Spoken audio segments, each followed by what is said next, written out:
Hello, we just got a new update out of the blue. I didn't know it was coming. Maybe they discussed it in the live stream the other day, 2 days ago, that we were going to get one here in the next day or two. I wonder if this is going to have the Devastator or the Decoy rework and the Devastator nerf. Let's see. Let's get into it. There's quite a bit of stuff in here, so we'll bounce around. I'll have timestamps also below for the different categories. I may go through most of it. I may skip around. We'll see. But we got quality of life. Co-op scaling now caps at +3 levels of host. We enabled VoIP toggle on PC and consoles. That's nice because we've had issues with that. Enabled push-to-talk option on PC by default. That's cool. Adjustments to help fill empty matchmaking sessions. Added FOV slider for PC. Adjusted right analog dead zone for PlayStation 4 controllers. Reduced by half. Bug fixes. There wasn't really... I mean, it's just pretty much bugs. Again, I'll have a link down into the description for the patch notes if you want to look at it and go through every little detail. But the big one at the very top, increased performance across courses. I don't know if that's been an issue for anybody else, but for me, I lose a lot of frames in courses. Usually in the back half of it, with the blue face dudes and not the bugs. Fixed traits not unlocking on client. That sucks. Fixed the trap door where Ace kept falling through in Ward 13. I wish I would have seen that.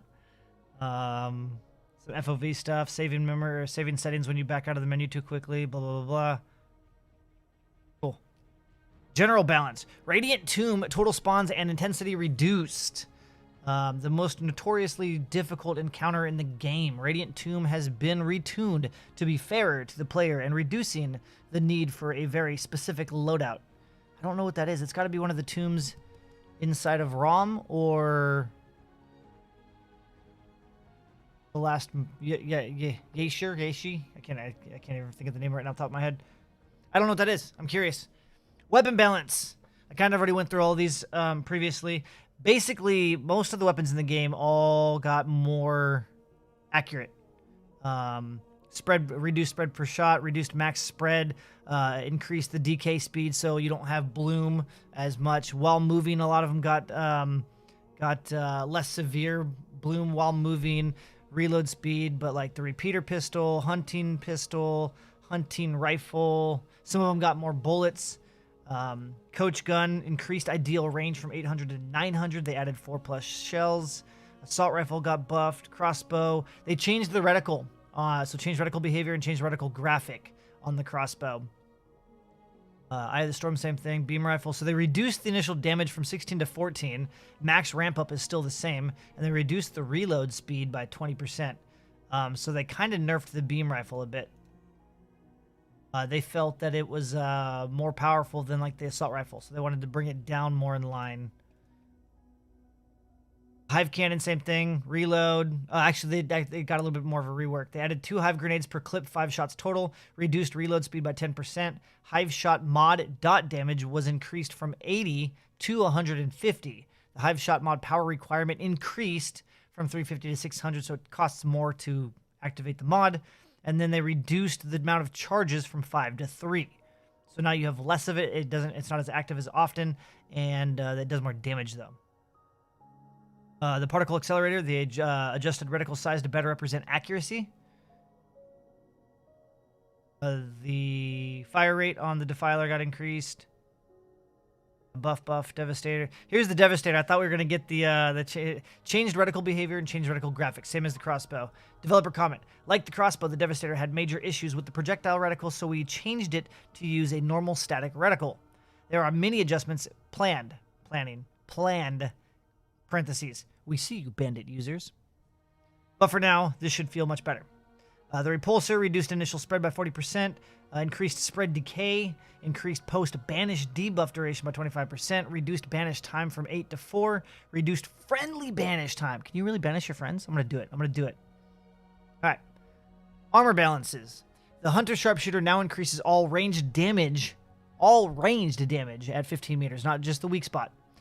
The Cultist Blood Pack no longer requires critical hits for mod power generation. Reduced max generation from 50% to 40% to compensate for no crits. The Scrapper Challenger, damage increased from 15 to 25%, and the range increased from 2.5 meters to 5 meters. The Akari changed perfect dodge to grant 100% melee crit chance added melee speed buff on perfect dodge. They removed the melee damage buff on perfect dodge. So now it's a crit instead of just a damage buff. The Elder Believer got a rework. They changed it to allow Dragon Hearts to heal allies, and the range was increased to 15 meters. They actually swapped this with, does it say here? We changed how this set works. The original benefit, chance to not use a Dragon Heart, was not as appealing as we had hoped, especially for a full armor set. We swapped the effect of the Mender's Charm, so the Dragon Hearts now heal teammates. This makes the Elder Armor an excellent support option. And then the Twisted Armor, they increased the health regen on it. That's crazy. Trait balances. The Catalyst buff maximum reverted from 15% to 20%. Rapid Strike's attack speed buff reduced from 20 to 15. Spirit max reduced from 50 to 30 to allow... See, I feel like some of the stuff might have been too... They're saying to allow Ex-Cultist armor buff to make the armor set feel more meaningful, right? AKA, it was too powerful when you combine all these things together, is how I'm reading it. I could be wrong, though. Trinket balance. Devouring Loop no longer affected by Catalyst trait. The Devouring Loop was never meant to work with the Catalyst trait, as it is not a status effect, but we thought it would be a cool, fun idea. Spoiler alert, we all make mistakes. Cleansing Jewel removed healing effect, added 50% status build-up resistance. Mender's Charm gained Old Elder's armor skill, heals allies. No.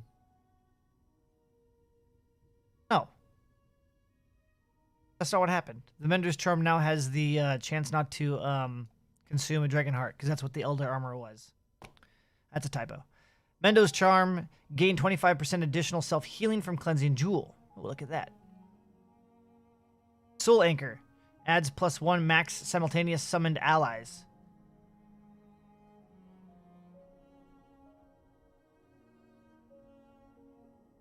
The consumable balance. Adrenaline. Melee speed buff reduced from 15 to 10 for Akari. Yeah, I feel like it was too OP. Too bad I've never used melee weapons really. Mod balance. What do we got? In general, mods now properly scale with weapon level. I didn't know they didn't. Certain mods also scale effect based on other factors, player health, triage, etc. Limited amount of maximum of the same type summons. Dupes will kill older summons. Added a max allowed simultaneous, quote-unquote, summon value to summon descriptions. Iron Sentinel properly targets and shoots ghasts and root frog. The Rattleweed. Oh, so we did get the Rattleweed Weed. Power requirement increased from 750 to 1000. Reduced initial aggro generation pulse. Enemies can now be pulled off of Rattleweed if they take enough damage. Enabled constant, quote-unquote, pulsing aggro generation to pull enemies spawned after cast. Casting a second Rattleweed while first one is out will remove the first one. When expired/killed, drops aggro immediately. Originally was still active for 5 seconds. Now affected by Soul Anchor for +1 max simultaneous summons. Do we care what they want to say? I'm kind of curious.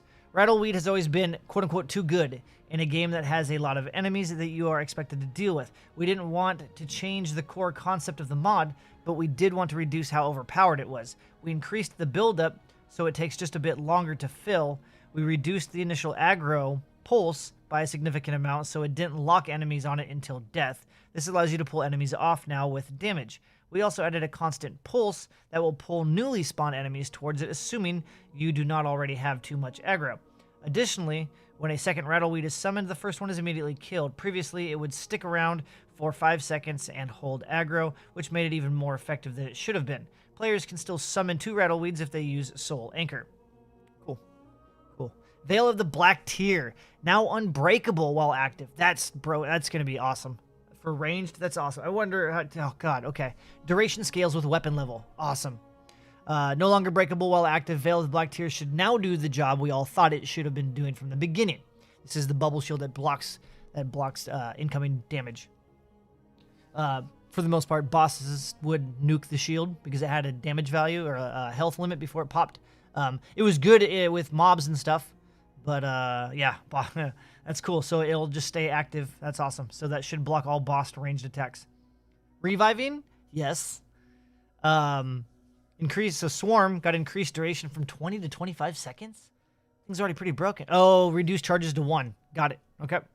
Breath of the Desert. I've never used it, but this was a big issue in the community. It's been nerfed a few times, it sounds like. Charges increased from 2 to 3. Okay. Let's see what they say.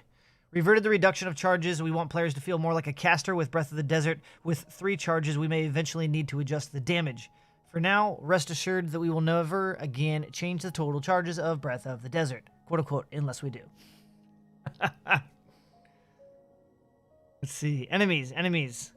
Shade Shatter, improved behavior across the board. Good, because they bugged out. Undying King, beam rifle will properly stagger certain phases. Also Undying King, no longer changes target mid-attack. Canker, wave can no longer be killed via explosions. Ixalis, however you pronounce it, fixed issue with exploiting part of the fight through a wall. Changed scream hit reaction so as to no longer push players off bridge. Nice. The Unclean One, caskets no longer spawn enemies after the fight. Kincaller, no longer slows game when killed during summon. Ooh, Nightmare Rework. Look at all this. The breakout requirement reduced by 30%. Was 10% of 1 million base. Now 3.5% of 2 million base.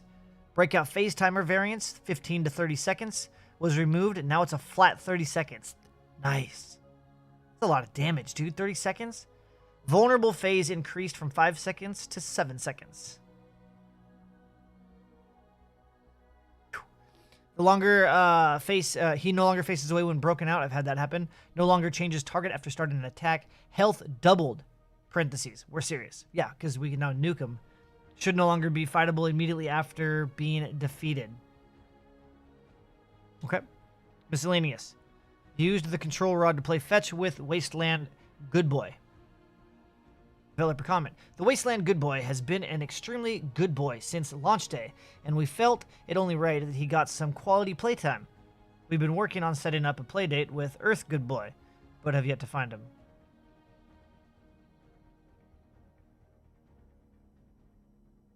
him. Okay. And then last but not least, please restart your game client to apply the update. Players will need to be on the same version to group up in multiplayer. For all technical issues and bugs, please contact support. Follow our Twitter and Facebook pages for official announcements. Nice. That's a cool update, dude. That's a cool update. Cool. For those of you that don't already know, I stream daily on Twitch at twitch.tv/SlyGumbi in the late night hours of 8 p.m. till around 2, 3, 4, 5, 6, 7 a.m. in the morning. Sometimes. It's more of an adult-friendly, not a kid-friendly channel. But you can also follow me on Twitter for news, updates, goofy stuff. We got a Discord channel. Link will be in the description below. And then I have a website, SlyGumbi.com. If you use the Epic Launcher and you play Fortnite and things, you can use SlyGumbi as a supporter creator code. I think that's it. That's cool. I also do a lot of how-to guides on how to get all the hidden stuff in the game. So look through my Remnant playlist and you'll find lots of stuff. I'm also uploading the boss fights.